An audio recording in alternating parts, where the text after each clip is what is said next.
আসে।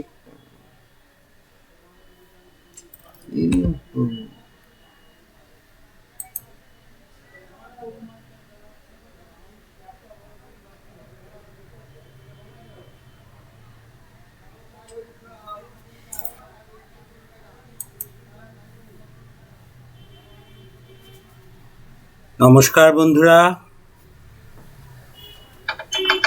আমি Kamalendu sir, Unacademy plus educator হিসেবে তোমাদের কাছে প্রতি সপ্তাহে আসি।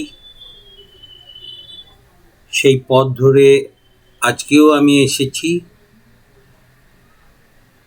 ইউটিউব যে স্পেশাল ক্লাস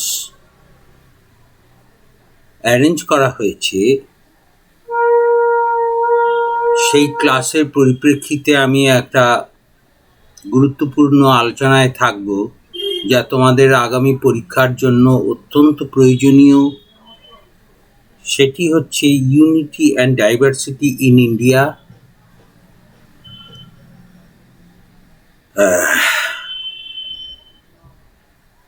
আমি কমলেন্দু স্যার, 24 বছরের অফলাইন অভিজ্ঞতা নিয়ে এই কম্পিটিটিভ ডোমেনে আমি ছিলাম। এখন Unacademy, the greatest institute, online institute in India, the largest institute in India, সেখানে ক্লাস এডুকেটর হিসেবে সোশিওলজি অপশনালের পঠন পাঠন, অধ্যয়ন অধ্যাপনার সঙ্গে জড়িয়ে রয়েছি। পেশাগত দিক থেকে যেটি বলার তা হলো যে আনএকাডেমি যে আনপ্যারালাল একটা সার্ভিস এই প্যান্ডেমিক পিরিয়ডে জারি রেখেছে, এই নিউ নর্মালে যে সার্ভিস প্রোভাইড করে যাচ্ছে, আমরা প্রতিনিয়ত যারা এডুকেটর হিসেবে এখানে রয়েছি, তোমাদের কাছে বিনীত আবেদন করছি, এখানে অংশ নিয়ে তোমরা তোমাদের লক্ষ্যে অবিচল থাকো। যারা 2021-এর WBCS অপশনালের জন্য প্রস্তুতি নিচ্ছ, তাদের কথা মাথায় রেখে ইউটিউবের মধ্য দিয়ে এই গুরুত্বপূর্ণ কাজটি আনএকাডেমি করছে। আমি কেডি স্যার তার সহযোগী হিসেবে কাজ করছি। Unity and diversity in India, ঐক্য এবং বৈচিত্র্য ভারতীয় প্রেক্ষাপটে একটি অত্যন্ত গুরুত্বপূর্ণ আলোচ্য বিষয়, যা আমরা শৈশব থেকে শুনে আসছি এবং আমাদের পঠন পাঠনের মধ্য দিয়ে বারবার ভারতবাসী হিসেবে আমাদেরকে পরোক্ষে প্রত্যক্ষে এই আবেদন রাষ্ট্র রাখতে চাইছে যে এই ব্যতিক্রমী ভারতবর্ষে কিভাবে বহুধা ভারতবর্ষে, বহুধা সংস্কৃতি ভারতবর্ষে আমরা কিভাবে ঐক্যবদ্ধ হয়ে থাকতে পারি, সেই বিষয়ে বারবার আমাদেরকে আবেদন করছেন। By unity the smallest thrives and flourishes, by discord even the greatest are destroyed. আমরা জানি ঐক্যের প্রয়াসে আমরা থাকলেও নানা প্রতিবন্ধকতার মধ্য দিয়ে তা ধ্বংসের দিকে চলে যাচ্ছে। তবুও এই দেশ, এই জাতি আজও অখণ্ড থেকে গেছে। তার কারণ এই যে ইউনিটি অ্যান্ড ডাইভার্সিটি, এটিকে আমরা কোনো না কোনো ফরম্যাটে একটা স্লোগানের স্তরে পৌঁছে দিয়েছি এবং বারবার আমরা চেষ্টা করছি আমাদের শারীরিক, ধর্মীয়, মনস্তাত্ত্বিক যে প্রতিবন্ধকতা, সেগুলিকে কাটিয়ে আমরা ঐক্যবদ্ধ ভারতবর্ষকে, শক্তিশালী ভারতবর্ষকে কিভাবে গড়ে তুলতে পারি, সেই চেষ্টা আমরা অনবরত করে যাচ্ছি। Unity in diversity has proved to be a mirage. যদিও নানা প্রতিবন্ধকতার মধ্য দিয়ে মনে হয় কেবলই যে ঐক্যের বৈচিত্র্যের মধ্যে ঐক্যের এই যে প্রয়াস, সেই প্রয়াস হয়তো মরীচিকার মতো আমরা আছি ঐক্যবদ্ধভাবে, কিন্তু আবারও নেইও। অর্থাৎ আমরা যেন ঐক্য, সংহতি, সুদৃঢ়তা, সুশৃঙ্খলতাকে বোধহয় ছুঁয়েও আবার ছুঁতে পারছি না। তবুও আমাদের সামনে হয়তো এটি মরীচিকার মতো ধরা দিচ্ছে, তবুও আমরা তাকে ছুঁতে চাইছি, পেতে চাইছি। যে কোনোভাবেই হোক বৈচিত্র্যকে দুর্বল করে ঐক্যের নিরিখে আমরা বারবার এগিয়ে যেতে চাইছি। কেন বৈচিত্র্য? কোথায় সমস্যা? সেই বিষয়টিকে সামনে রেখে আমরা একটা তথ্য রেখেছি যেটি অত্যন্ত বাস্তবধর্মী এবং প্রায় সকলেই আমরা এ বিষয়ে অবগত। কি তা হলো, আমাদের ভৌগোলিক অবস্থানের নিরিখে আমরা যে ভূখণ্ডটিকে জড়িয়ে আছি সেটি পৃথিবীর 7ম বৃহত্তম। ফলে আমাদের উপমহাদেশ ভৌগোলিক আয়তনে বিশ্বের 7ম বৃহত্তম রাষ্ট্র, অথচ জনসংখ্যায় আমরা বিশ্বের 2য় বৃহত্তম বলে দাবি করি। আমাদের দেশের দৈর্ঘ্য প্রস্থ প্রায় 3000 বর্গ কিলোমিটার, অথচ এই দেশটি গোটা বিশ্বের ভৌগোলিক আয়তনের 2.4% জুড়ে রয়েছে, কিন্তু গোটা বিশ্বের 17% জনসংখ্যা আমরা এই মুহূর্তে বহন করছি। এছাড়া এই উপমহাদেশ বিশ্বের বৃহত্তম উপজাতি জনসংখ্যাকেও পোষণ করছে, যা আমাদের দেশের 8.6% এই উপজাতি জনসংখ্যা।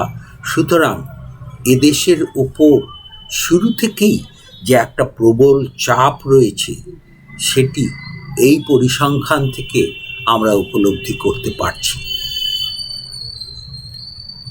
তাহলে যদি বৈচিত্র্যের সূত্রগুলি আমরা লক্ষ্য করি, সেখানে দেখব আমরা জাতিতে ভাষাগত দিক থেকে বৈচিত্র্যপূর্ণ, আমরা ধর্মীয় ভাবাদর্শে বৈচিত্র্যপূর্ণ, আমরা জাতিগত দৃষ্টিকোণ থেকে অর্থাৎ জাতপাতের প্রশ্নে আমাদের অসংখ্য বৈচিত্র্য রয়েছে, উপজাতিগত দৃষ্টিকোণ থেকে আমাদের বৈচিত্র্য রয়েছে, জাতি গোষ্ঠীগত দৃষ্টিকোণ থেকে আমাদের বৈচিত্র্য রয়েছে। সেখানে দাঁড়িয়ে যদি আমরা বিস্তারিতভাবে পর্যালোচনা করি যে কোথায় বৈচিত্র্য, কেন বৈচিত্র্যের এত গভীরতা, সেখানে বলছে according to the ethnology, India is considered to be the home to 398 languages, out of which 11 have been reported extinct. অর্থাৎ 398টি যে ভাষা রয়েছে তাতে 11টি এক্সটিংক্ট হয়ে আছে, কিন্তু 1961 জনগণনায় সেখানে 1652টি ডায়ালেক্টসের উপস্থিতির কথা বলা হয়েছে, যেখানে এই দেশের মানুষ কোনো না কোনো ডায়ালেক্টে অর্থাৎ ভাষাগত গঠন প্রক্রিয়ায় রয়েছে এবং তারা দৈনন্দিন কথোপকথনে আছেন। Another census was initiated way back 2001, and it showed that for more than 500,000 inhabitants, অর্থাৎ 250,000 inhabitants there are, অর্থাৎ অধিবাসী। there are 29 languages, তাদের 29টি মূলত ভাষা রয়েছে, যারা অধিকাংশ ক্ষেত্রে অধিক জনসংখ্যার নিরিখে কথাবার্তা বলেন। This is why Indian language translation is a tough one. এর ফলে এদেশের ভাষার তর্জমা অত্যন্ত কঠিন কাজ। Dialects in India vary depending on demographic location।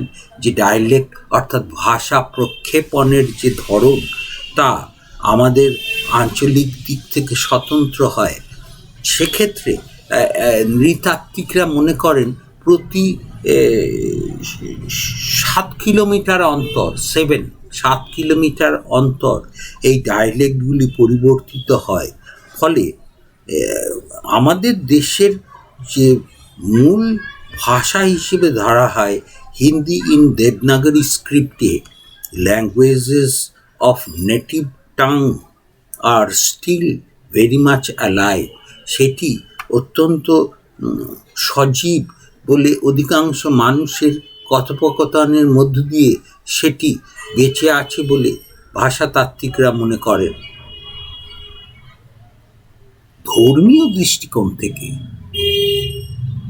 যে পরিসংখ্যান আমরা এখানে রাখছি, বৈচিত্র্যগুলি কত গভীরে, এবং একথাও বলি যে এই যে বৈচিত্র্য ভাষাগত, জাতিগত, উপজাতিগত, ধর্মীয়, আদর্শগত, রাজনীতিগত, এই যে বৈচিত্র্যগুলি এত গভীর, এত ওতপ্রোতভাবে আমাদের মৌলিক জীবনধারার সঙ্গে জড়িয়ে রয়েছে, সেগুলিকে ঐক্যের স্বার্থে একটা ভাষা, একটা জাতি, একটা ধর্ম, একটা রাজনৈতিক দলে এনে আমরা বলতে পারি না যে আমাদের দেশ এইবার ঐক্যবদ্ধ হবে। তার কারণ এই ভাষা, জাতি, উপজাতি, ধর্মীয়, সম্প্রদায়গত দৃষ্টিকোণ থেকে প্রত্যেকটি জনসমষ্টি তারা বাঁচে, তাদের মধ্যে ভাবের আদান প্রদান ঘটে। তাই কোনো রাষ্ট্র, কোনো দেশে জোর করে কোনো ভাষা চাপানোর চেষ্টা করে না। আমরাও আমাদের সাংবিধানিক দিক থেকে সেই চেষ্টা করিনি। তাই এই বহুধা যে চরিত্র রয়েছে আমাদের সংস্কৃতি ধর্মীয়গত দিক থেকে, সেই চরিত্রকে বাঁচিয়েও আমরা কিভাবে ঐক্যবদ্ধ থাকতে পারি, ঐক্যে অবগাহন করতে পারি, এখানে ইউনিটি ইন ডাইভার্সিটির মধ্য দিয়ে সে কথাই মনীষীরা বারবার তুলে ধরেছেন। সেই দৃষ্টিকোণ থেকে ভাষাগত বৈচিত্র্যের গভীরতা যদি আমরা দেখতে চাই, তাহলে দেখব যে মূল যে ধর্মীয় গোষ্ঠীগুলি রয়েছে, ধর্মীয় দৃষ্টিকোণ থেকে যে বৈচিত্র্য আমরা প্রত্যক্ষ করি, তাতে হিন্দু ধর্ম 79.8%, এটা 2011 জনসংখ্যার নিরিখে। ইসলাম ধর্মাবলম্বীরা 14.2%, খ্রিস্ট ধর্মাবলম্বীরা 2.3%, শিখ 1.7%, বৌদ্ধ ধর্মাবলম্বীরা 0.7%, জৈন ধর্মাবলম্বীদের পরিসংখ্যানগত অবস্থান 0.4%। সুতরাং ধর্মীয় দৃষ্টিকোণ থেকেও হয়তো হিন্দু ধর্মের সংখ্যাগত আধিক্য রয়েছে, এরপরই ইসলাম ধর্মাবলম্বীদের আধিক্য থাকলেও অন্যান্য ধর্মাবলম্বীদের সংখ্যা স্বল্প হলেও তাদের অস্তিত্ব এদেশে রয়েছে। সংবিধানে ধর্মীয় স্বাধীনতার দৃষ্টিকোণ থেকে প্রত্যেকেরই ধর্মীয় রীতি নীতি, প্রার্থনা, আচার অনুষ্ঠানের স্বাধীনতা রাষ্ট্র দিতে বাধ্য থাকে। এইখানে ওই পরিসংখ্যানের একটা রেখচিত্র আমরা তুলে ধরেছি এবং তার নিরিখে আমরা উপলব্ধি করছি যে ধর্মীয় গোষ্ঠীগুলির অবস্থান কোন জায়গাতে রয়েছে। এইখানে যে ভবিষ্যবাণী করা হয়েছে, জনসংখ্যা তাত্ত্বিকরা করেছেন, তাতে বলা হয়েছে যে আগামী 2050 সালে ইসলাম ধর্মাবলম্বীদের পরিসংখ্যানগত অবস্থান হবে 311 মিলিয়ন, হিন্দু ধর্মাবলম্বীদের 1.3 বিলিয়ন, খ্রিস্ট ধর্মাবলম্বীরা 1.8 মিলিয়ন, 37 মিলিয়ন এবং অন্যান্যরা 46 মিলিয়নে গিয়ে দাঁড়াবে। সুতরাং পরিসংখ্যানগত দিক থেকে জনসংখ্যা বৃদ্ধির একটা চিত্র, সেই সঙ্গে ধর্মীয় গোষ্ঠীগুলির অবস্থানও সেখানে একটা সম্ভাব্য চিত্র এর মধ্য দিয়ে আমরা তুলে ধরছি। জাতিগত দিক থেকেও বলেছি, জাতপাতের প্রশ্নেও আমরা যথেষ্ট বৈচিত্র্য সম্পন্ন। সেখানে বলা হচ্ছে, India is the country of caste which refers to a hereditary endogamous status group with traditional occupation। জাতি বলতে বলা হয়েছে ঐতিহ্যগত এবং অন্তর্বৈবাহিক মর্যাদা সম্পন্ন একটা গোষ্ঠী, যাদের চিরাচরিত পেশা এবং অন্যান্য বিধিনিষেধগুলি থাকে, তাকে আমরা জাতি বলছি। এই রকম জাতিগোষ্ঠী ভারতবর্ষে বর্তমানে প্রায় 3000। সুতরাং বৈচিত্র্যগত দিক থেকে জাতিগুলি যে কত গভীরে, এবং তাদের স্বতন্ত্র ধর্মীয় চর্চার একটা দৃষ্টিভঙ্গিও লক্ষ্য করা গেছে। তাই ধর্মীয় জাতিগত যে বৈচিত্র্যের গভীরতা আমরা এখানে এর মধ্য দিয়ে প্রত্যক্ষ করছি। উপজাতিগত প্রশ্নেও যথেষ্ট বৈচিত্র্য রয়েছে। According to the Chanda committee report, 1960 সালের চন্দ কমিটির রিপোর্টে দেখা গেছে দেয়ার আর 461 ট্রাইবাল গ্রুপস।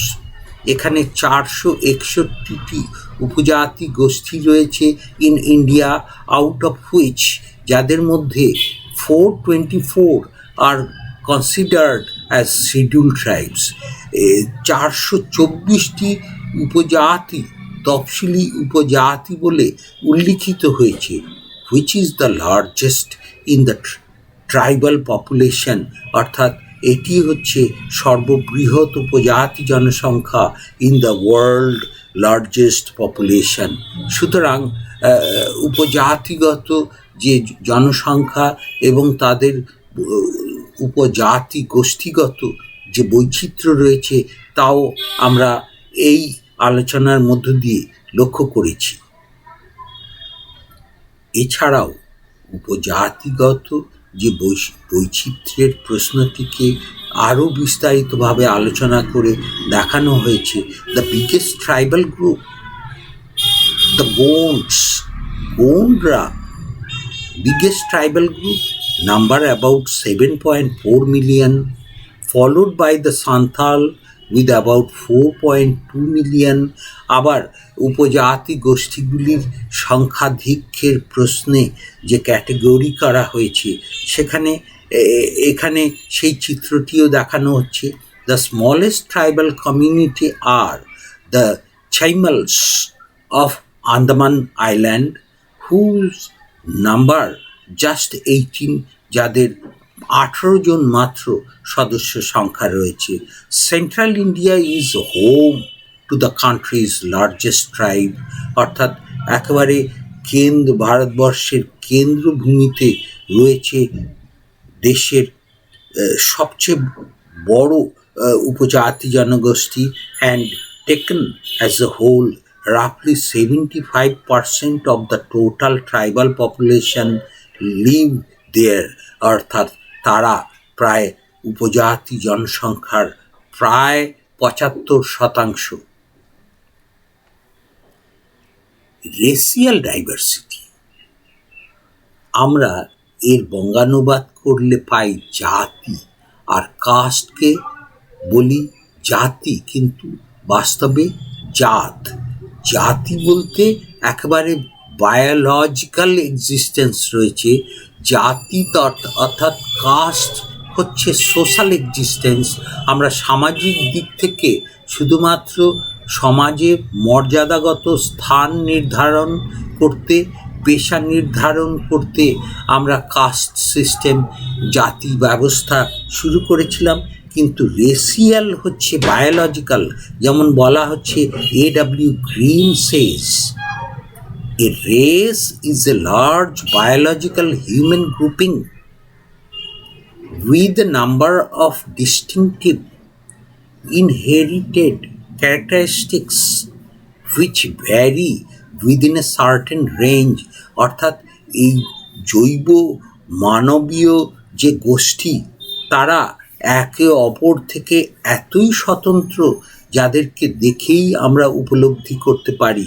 সেক্ষেত্রে আমরা কি দেখি বলতে colour and texture of hair, চুলের রং এবং গড়ন, quantity and distribution of hair on the body, চুলের ডিস্ট্রিবিউশনগুলি গোটা শরীরে কেমন করে হয়ে আছে, কালার অফ দ্য আইজ, চোখের গড়ন, শেপ অফ দ্য আইলিডস, চক্ষু গহ্বরের গঠন, শেপ অফ দ্য নোজ, নাসিকার গঠন, দ্য লিপ, ঠোঁট এবং স্কাল, কপালের গঠন তন্ত্র কেমন সেটাও আমরা লক্ষ্য করি।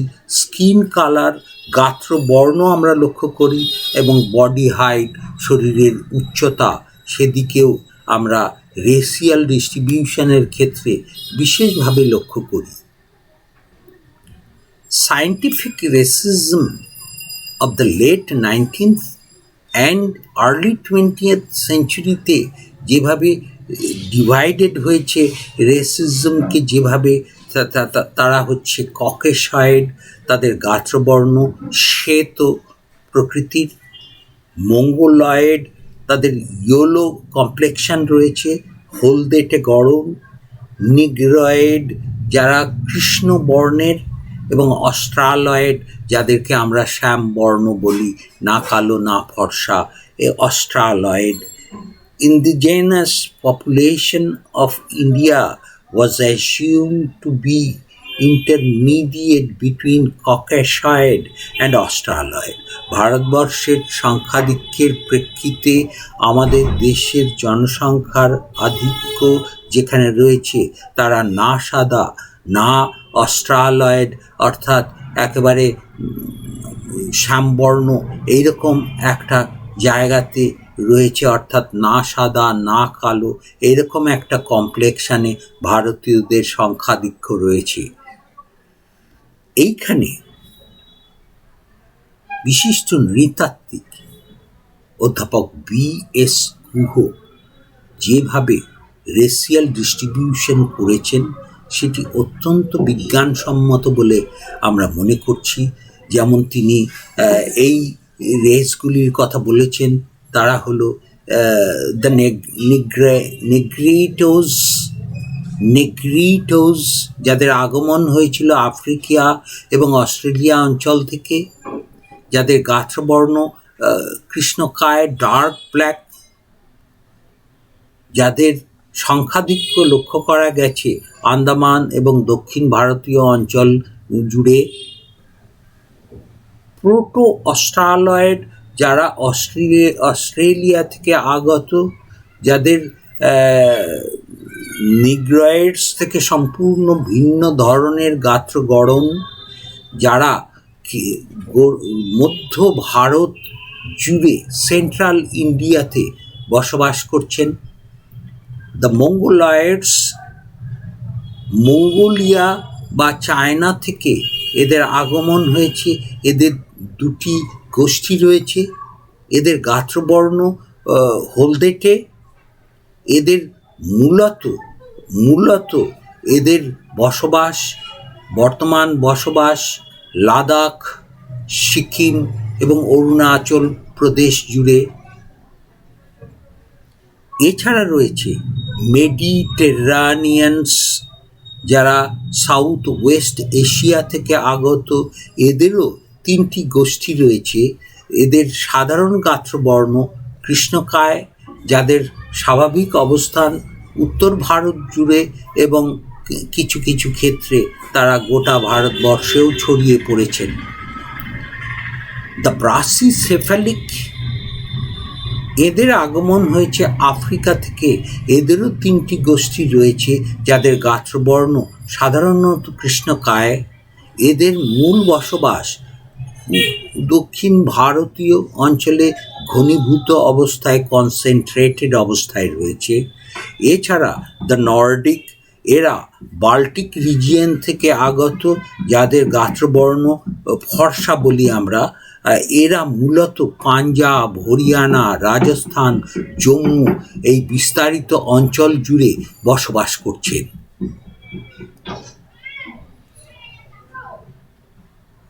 এখন যেটি আমরা আলোচনা করব তা হল লিঙ্গুয়াল ইউনিটি, অর্থাৎ হ্যাঁ, আমরা আরেকটি যে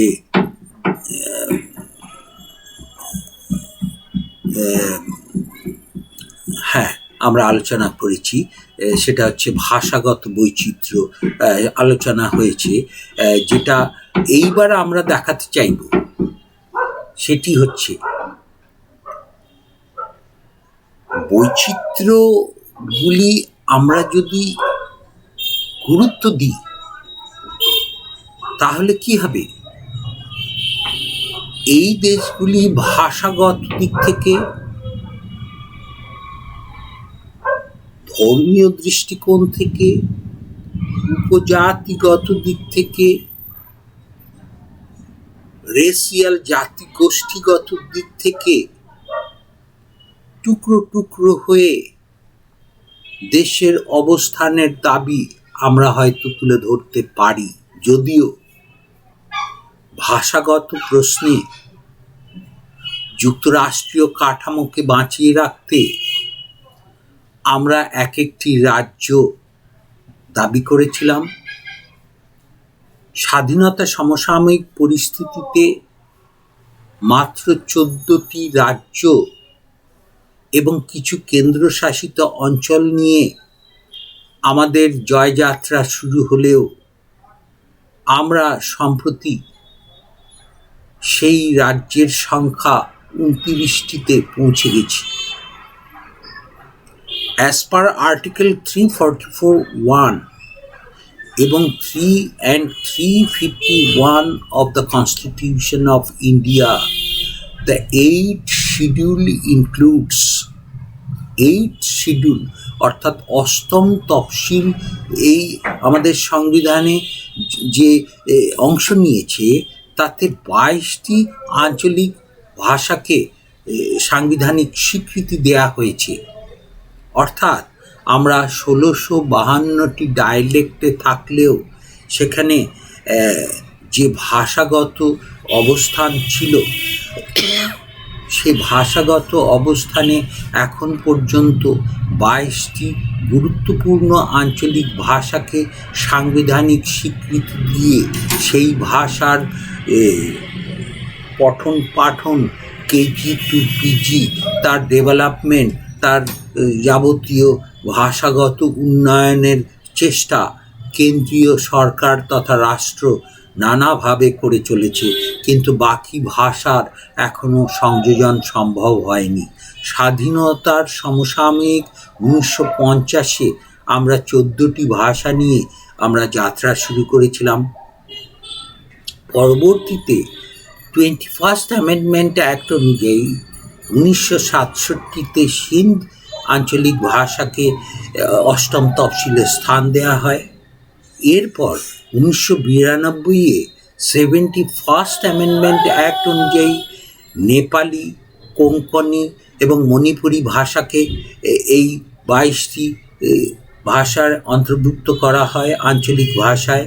এরপর 92তম সংশোধনী আইন অনুসারে 2004 সালে আমরা আরও কতগুলি আঞ্চলিক ভাষাকে, বিশেষ করে বোড়ো, ডোগরি, মৈথিলি এবং সাঁওতালি ভাষাকে জুড়ে দিয়ে এই মোট 22টি ভাষার সংযোজন ঘটিয়ে ভাষাগত ঐক্যের একটা চেষ্টা করেছি। এছাড়া হিন্দি ভাষাকে একেবারে অফিসিয়াল ল্যাঙ্গুয়েজের কথা বলে সংবিধানে চেষ্টা করা হয়েছে, যাতে করে আমরা অন্তত পারস্পরিক যোগাযোগ তথা কমিউনিকেশনের ক্ষেত্রে সুবিধে পাই। সেই জন্য রাষ্ট্রের তরফ থেকে এই দাবি করা হয়েছে যে আপনারা হিন্দি ভাষাকে যে কোনো মূল্যেই হোক চর্চা করে যাতে পারস্পরিক যোগাযোগের একটা মাধ্যম করে তুলতে পারেন, সেই আবেদন রাষ্ট্র আমাদের কাছে রেখেছে। অর্থাৎ আমরা এখন বৈচিত্র্যের থেকে ঐক্যের দিকে যাচ্ছি। সেই প্রয়াসটা রাষ্ট্রীয় দিক থেকে কতখানি সম্ভব হয়েছে সেই বিষয়টি দেখছি। আমরা ধর্মীয় বৈচিত্র্যের কথা বলেছি, সেখানে রাষ্ট্র তথা সাংবিধানিক সুবিধা বলে আমরা একটি ধর্মনিরপেক্ষ রাষ্ট্রে রূপান্তরিত হয়েছি। সেই ধর্মনিরপেক্ষ রাষ্ট্রের চরিত্রগত দিক থেকে আমরা সব ধর্মের সমান গুরুত্ব দিতে শিখেছি। Secularism has been included through the 42nd amendment, 42তম সংবিধান সংশোধনী আইনের মধ্য দিয়ে 1976 সালে সেকুলার কথাটি আমাদের সংবিধানে জুড়ে যেতেই আমরা বহুধা ধর্মীয় রাষ্ট্রের মধ্যেও ধর্মীয় ঐক্যের একটা প্রয়াসে রয়েছি। জাতিগত বৈচিত্র্য দেখেছি, রাষ্ট্র সেই বৈচিত্র্যকে দুর্বল করতে যে প্রচেষ্টা শুরু করেছে তাতে বিশেষ করে যারা নিম্ন বর্গের, যারা পিছিয়ে থাকা অংশের, তাদেরকে সংরক্ষণের তালিকায় এনে শিডিউল কাস্ট এবং শিডিউল ট্রাইব এই দুটি জনগোষ্ঠীকে তফসিলভুক্ত করা হয়েছে।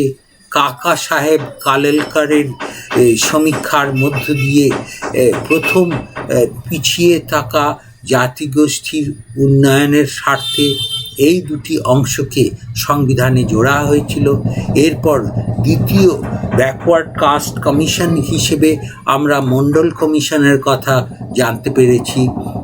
প্রথম অকংগ্রেসি সরকার মুরারজি ভাই দেশাইয়ের সময়ে যে পরিচালিত হয়েছে 7-এর দশকে, 1976-77 এইরকম সময়ে আবারও একটি বিন্ধেশ্বরী প্রসাদ মণ্ডল নামে বিশিষ্ট শিক্ষাবিদকে সংযুক্ত করে মণ্ডল কমিশনের আওতায় এসসি এসটির বাইরে যারা রয়েছেন অথচ যারা অনগ্রসর, যাদেরকে রাষ্ট্রীয় সহায়তার মধ্য দিয়ে এগিয়ে নিয়ে যাওয়া সম্ভব বলে মনে হয়েছে, তাদেরকে আদার ব্যাকওয়ার্ড কাস্টস অথবা আদার ব্যাকওয়ার্ড ক্লাস হিসেবে ঘোষণা করে তাদের জন্য সংরক্ষণের কথা ঘোষিত হয়েছে। অর্থাৎ এসসিদের জন্যে 22.5%, এসটিদের জন্য 7.5% এবং ওবিসিদের জন্য 27% সংরক্ষণ করে জাতি অনৈক্য অথবা জাতি বৈচিত্র্যকে দুর্বল করে জাতি সাম্যের পবিত্র মন্ত্রে রাষ্ট্র অবগাহন করেছে, তাতে কোনো সন্দেহ নেই। অতি সম্প্রতি 2019-এ বর্তমান কেন্দ্রীয় সরকার যারা সম্ভ্রান্ত জাতিগোষ্ঠীর, যারা অন্তত বছরে পারিবারিক উপার্জন হিসেবে 8 লক্ষ টাকা উপার্জনে অক্ষম, তাদেরকেও 10% ইকোনমিক্যালি উইকার সেকশন বলে ঘোষিত করে তাদেরকেও সাম্প্রতিককালে সংরক্ষণের কথা ঘোষণা করা হয়েছে। তবে সুপ্রিম কোর্টের আদেশ বলে, যেখানে বলা হয়েছিল যে reservation not should be exceeded 50%, সেটা লঙ্ঘিত হচ্ছে, সেখানে সুপ্রিম কোর্ট বিবেচনার মধ্যে রেখেছেন কিভাবে এই 50% থেকে 60%, অর্থাৎ বর্তমানে আমাদের 49.5% সংরক্ষণ রয়েছে, আরও 10% সংরক্ষণের অর্থ হলো 59.60%, সেটি বাস্তবায়নের অপেক্ষায় রয়েছে। সুতরাং ঐক্যের দিক থেকে রাষ্ট্র যে মহতি প্রয়াসের মধ্যে রয়েছে তাতে কোনো সন্দেহ নেই। উপজাতিগত বৈচিত্র্যের প্রশ্নেও আমরা কতগুলি উন্নয়নমূলক কর্মসূচি লক্ষ্য করেছি, সেটি স্বাধীনতার সমসাময়িক পরিস্থিতি থেকেই প্রথম প্রধানমন্ত্রী পণ্ডিত নেহেরুর পৌরোহিত্যে উপজাতি উন্নয়ন সংক্রান্ত পরিকল্পনা অর্থাৎ ডেভেলপমেন্ট সাব প্ল্যান বিশিষ্ট ব্যক্তিবর্গদের পৌরোহিত্যে তিনি গড়ে তুলেছিলেন। সেখানে শিডিউলড অ্যান্ড ট্রাইবাল এরিয়া, যা সংবিধানের 10ম অধ্যায়ে পার্টে উল্লিখিত রয়েছে, তাদেরকে উন্নয়নের জন্য একটা স্বতন্ত্র গুরুত্ব দেওয়া হয়েছে, সাংবিধানিক গুরুত্ব দেওয়া হয়েছে। Special officer appointment by the president, রাষ্ট্রপতি এই উপজাতি অংশের মানুষদের উন্নয়নের গতিবিধি প্রত্যক্ষ করতে বিশেষ আধিকারিক নিয়োগের কথা বলেছেন।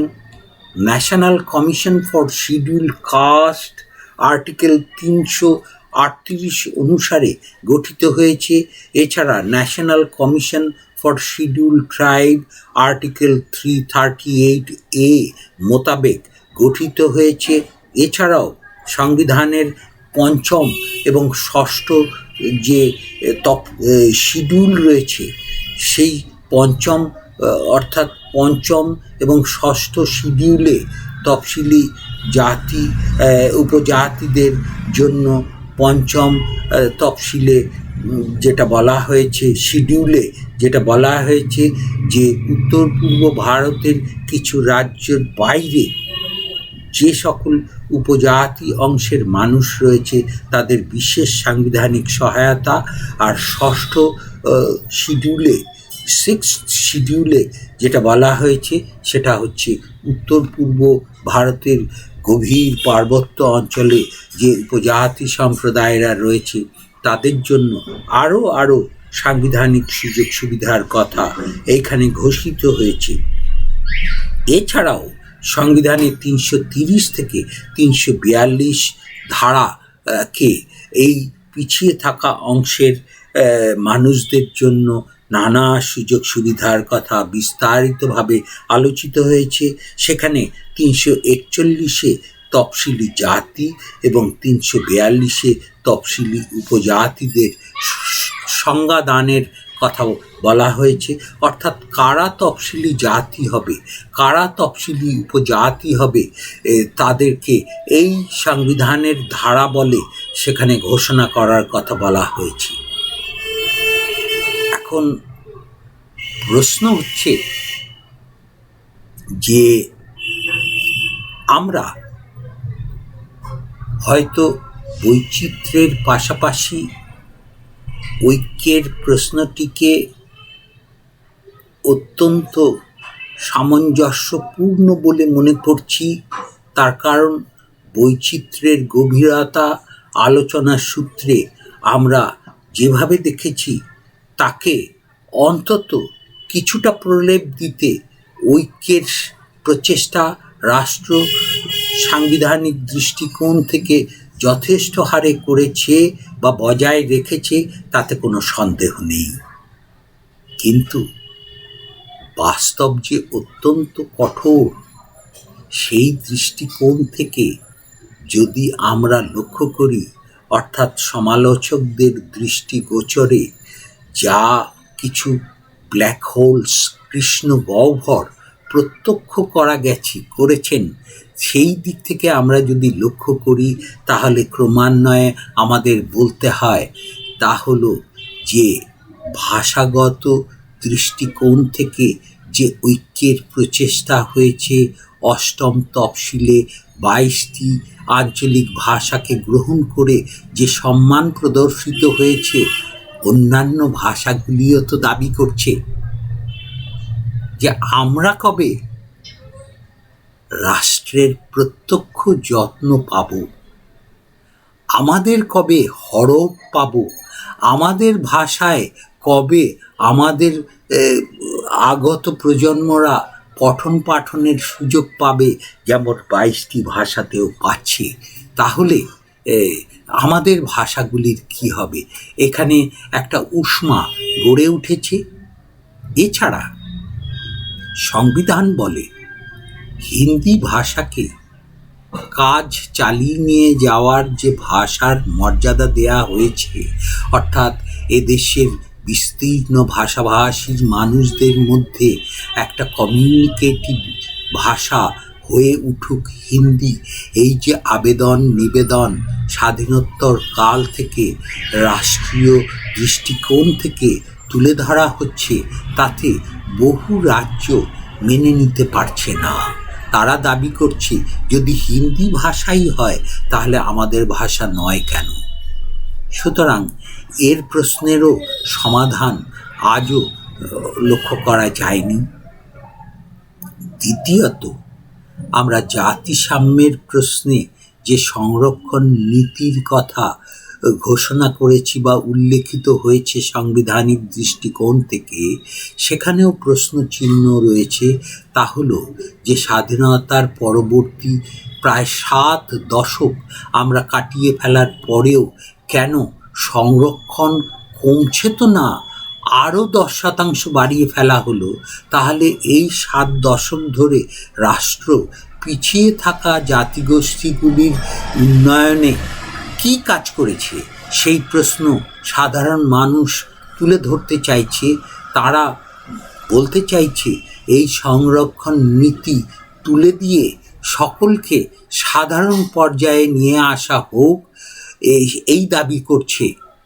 তৃতীয়ত, আমরা ধর্মীয় দৃষ্টিকোণ থেকে যে বৈচিত্র্য দেখেছি, তা ঐক্যের প্রশ্নে ধর্মনিরপেক্ষকরণের একটা রাষ্ট্রীয় প্রচেষ্টা আমরা সাংবিধানিক সূত্রে লক্ষ্য করলেও সাম্প্রতিককালে এই দেশের সর্বধর্মের সমন্বয়, সর্বধর্মের সহাবস্থান, সর্বধর্মের অস্তিত্বের দৃষ্টিকোণ থেকে বোধহয় বড় প্রশ্নচিহ্ন তুলে ধরা সম্ভব।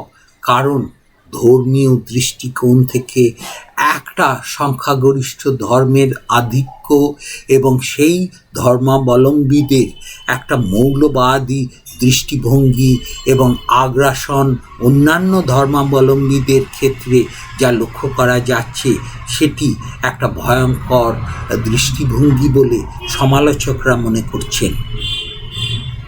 এছাড়া আমাদের বহুদলীয় রাজনৈতিক ব্যবস্থার মধ্য দিয়ে যে বিশ্বের বৃহত্তম গণতন্ত্রকে একটা নির্মল রূপ ধারণ করার কথা বলা হয়েছে, সেখানে সংখ্যাগরিষ্ঠ রাজনৈতিক দল রাষ্ট্র তথা রাজ্যে সরকার গঠন করে গোটা দেশ তথা রাজ্যকে সাংবিধানিক দৃষ্টিকোণ থেকে পরিচালনার যে দায়িত্ব গ্রহণ করেছিল, সেই গণতন্ত্রকে বোধহয় আমরা ভুলতে বসেছি। তার কারণ কর্তৃত্বকারী রাজনৈতিক দলগুলির একটা নতুন রাজনৈতিক সংস্কৃতি আমরা লক্ষ্য করছি, তা হলো বিরোধী শূন্য রাজনীতি। এর মধ্য দিয়ে রাজনৈতিক আগ্রাসন, ধর্মীয় ও জাতিগত দৃষ্টিকোণ থেকে রাজনৈতিক আগ্রাসনের মধ্য দিয়ে এদেশের গণতন্ত্র ভূলুণ্ঠিত হচ্ছে বলে সমালোচকরা মনে করছেন। সুতরাং এইভাবে যদি আমরা বৈচিত্র্যের মধ্যে ঐক্যকে অনুসন্ধান করতে চাই, তাহলে বোধহয় তা সেই মরীচিকার পেছনে ছোটা হয়ে যাবে। কিন্তু তা সত্ত্বেও একথাও ঠিক যে বহু কাল ধরে, শুধু তো স্বাধীনতার পরবর্তী সময় থেকেই আমরা এদেশে বসবাস করছি তা নয়, আমরা প্রায় ৫,৫০০ বছরের ইতিহাসের গভীরতা নিয়ে এই ভারতবর্ষে বসবাস করছি। ফলে এখানে জাতি, ধর্ম, বর্ণ, সম্প্রদায়গত কোনো অনৈক্য আমরা লক্ষ্য করিনি। তবে স্বাধীনতা প্রাপ্তি এবং তার পরবর্তীতে কোনো একটি দুষ্ট চক্র সংকীর্ণ রাজনৈতিক দৃষ্টিকোণ থেকে জাতি, ধর্ম, বর্ণ, পিছিয়ে থাকা অংশ, এই যে সামগ্রিক একটা জটিলতার মধ্যে দিয়ে এই দেশকে চালিত করে একে অপরের বিরুদ্ধে আগ্রাসনের মতো একটা পরিবেশ গড়ে তুলতে চাইছে, তার ফলে এ দেশের অস্তিত্ব অর্থাৎ একেবারে মিলেমিশে ঐক্যবদ্ধ, সুসংহত, শৃঙ্খলিত জীবনধারায় থাকার মতো একটা পরিবেশের প্রতিবন্ধকতা সৃষ্টি হয়েছে। তাহলে আমাদের বৈচিত্র্য এবং ঐক্যের যে সমাহার ঘটেছে বলে আমরা ঘাড় ঝাঁকিয়ে দাবি করতে যেমন পারি না, আবার একথাও বলতে পারি না যে জাতি, ধর্ম, বর্ণ, রাজনৈতিক মতাদর্শগত দিক থেকে আমরা টুকরো টুকরো হয়ে যেতে চাইছি।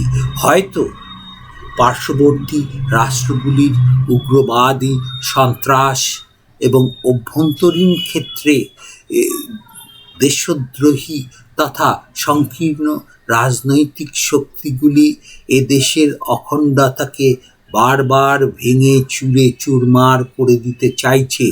সেই দিক থেকে আমাদেরকে বোধহয় আরও সচেতন ভূমিকা পালন করতে হবে। ঐক্যের যে প্রয়াস সাংবিধানিক দিক থেকে রাষ্ট্র জারি রেখেছে, সেক্ষেত্রে রাষ্ট্রকে আরও গুরুত্ব দিতে হবে। ভাষাগত প্রশ্নে আরও বলিষ্ঠ করে রাজ্যগুলিকে, আঞ্চলিক ভাষাগুলিকে কিভাবে বলিষ্ঠতর করা যায়, কিভাবে ভাষার মধ্য দিয়ে, নিজ নিজ ভাষার মধ্য দিয়ে পঠন পাঠনের সুবিধে পাওয়া যায়, সেদিকে রাষ্ট্রকে আরও বেশি নজর দিতে হবে। জাতিগত দৃষ্টিকোণ থেকে যে সংরক্ষণ নীতির মধ্য দিয়ে জাতি সাম্যের যে লক্ষ্যকে পবিত্র দৃষ্টিকোণ থেকে দেখা হচ্ছে, সেটা অত্যন্ত গুরুত্বপূর্ণ। এখন যত দ্রুত সম্ভব এই সংরক্ষণ নীতিকে বহাল রেখে পিছিয়ে থাকা অংশগুলিকে কত দ্রুততার সঙ্গে স্বাবলম্বী করে গড়ে তোলা যায়, সেই প্রশ্নটিকেও রাষ্ট্রকে মাথায় রাখতে হবে। এছাড়া বিশেষ করে ধর্মীয় দৃষ্টিকোণ থেকে যে ধর্মনিরপেক্ষকরণের যে মহান আদর্শ রাষ্ট্র গ্রহণ করেছে এবং সাংবিধানিক দিক থেকে তাকে পবিত্র মর্যাদা দেয়া হয়েছে, সেখানেও রাষ্ট্রের আরও কিছু করণীয় রয়েছে।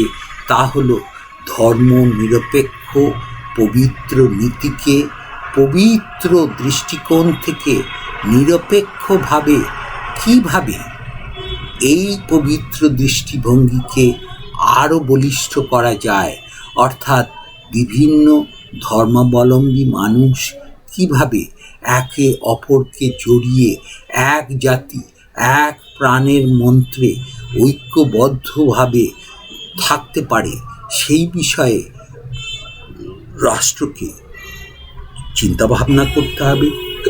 বুদ্ধিজীবী মহলকে এগিয়ে আসতে হবে। ধর্মীয় নেতৃবর্গকে আরও সহনশীল দৃষ্টিভঙ্গি গড়ে তুলতে হবে। ধর্মীয় গোষ্ঠীগুলিকে রাজনীতিকরণের বাইরে আনতে হবে। তা না হলে ধর্ম কৃত্রিম পথে আরও উগ্রতা প্রকাশ করবে, যা এদেশের ধর্মনিরপেক্ষকরণের ক্ষেত্রে একটা অবমাননাকর পরিস্থিতি বলে বিশেষজ্ঞরা দাবি করছেন। রাজনৈতিক বহুদলীয় রাজনৈতিক দৃষ্টিকোণ থেকে যে উদারনৈতিক গণতান্ত্রিক তথা সংসদীয় গণতান্ত্রিক প্রক্রিয়ার কথা এখানে উল্লিখিত হয়েছে, তাকে কাগজে কলমে না রেখে আরও বাস্তবায়নের দিকে কিভাবে নিয়ে যাওয়া যায়, কিভাবে বিরোধী শূন্য এই নব্য সংস্কৃতিকে ভেঙে কতখানি বিরোধী দলকে মর্যাদা দিয়ে আদর্শ গণতন্ত্রে রাষ্ট্র অবগাহন করতে পারে, সেদিকেও রাষ্ট্রকে আরও বেশি বলিষ্ঠ ভূমিকা নিতে হবে। সুতরাং আমরা India is another brilliant example of unity in diversity প্রসঙ্গত আমরা একথা বলবো, তা হলো এই যে ইউনিটি ইন ডাইভার্সিটি, বৈচিত্র্যের মধ্যে ঐক্য, এই প্রবাদটি আরও বেশি জনপ্রিয় করে তুলেছিলেন বিশিষ্ট ইতিহাসবিদ এবং ভারত তত্ত্ববিদ তথা সুচিন্তিত চিন্তানায়ক হিসেবে পরিচিত ভিনসেন্ট স্মিথ। তাকে তাঁর এই ইউনিটি ইন ডাইভার্সিটির মতো এই প্রবাদটিকে সবচেয়ে প্রথম আকর্ষিত করে আমাদের দেশের ভূতপূর্ব প্রথম প্রধানমন্ত্রী পণ্ডিত জওহরলাল নেহেরুকে। তিনি এই মতাদর্শকে সামনে রেখে বৈচিত্র্যের মধ্যে ঐক্যকে আরও বেশি সুদৃঢ় করতে চেয়েছেন। কেন বৈচিত্র্যের মধ্যে ঐক্য কথাটি এখানে আদর্শ? তার কারণ হচ্ছে আমরা প্রকৃত অর্থেই বৈচিত্র্যমণ্ডিত, যেমন ভাষায়, পেশায়, জাতিতে, ধর্মে, রাজনৈতিক মতাদর্শে, ভৌগোলিক অবস্থানের দিক থেকে। সেখানে ঐক্যের বিষয়টিকে শুধুমাত্র স্থান দেয়া হচ্ছে এবং সেটিকে যত্নে লালনের চেষ্টা করা হচ্ছে।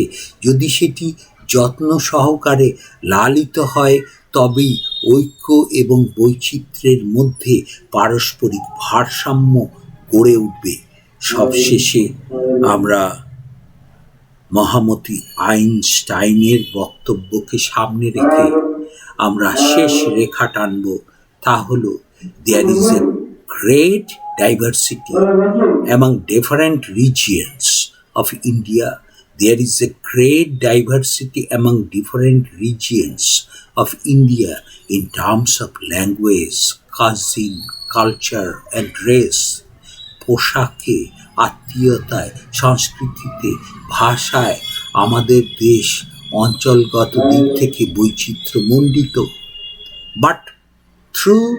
But though we all are different, we all are Indians. আমরা যতই স্বতন্ত্র হই, আমরা ভারতীয়।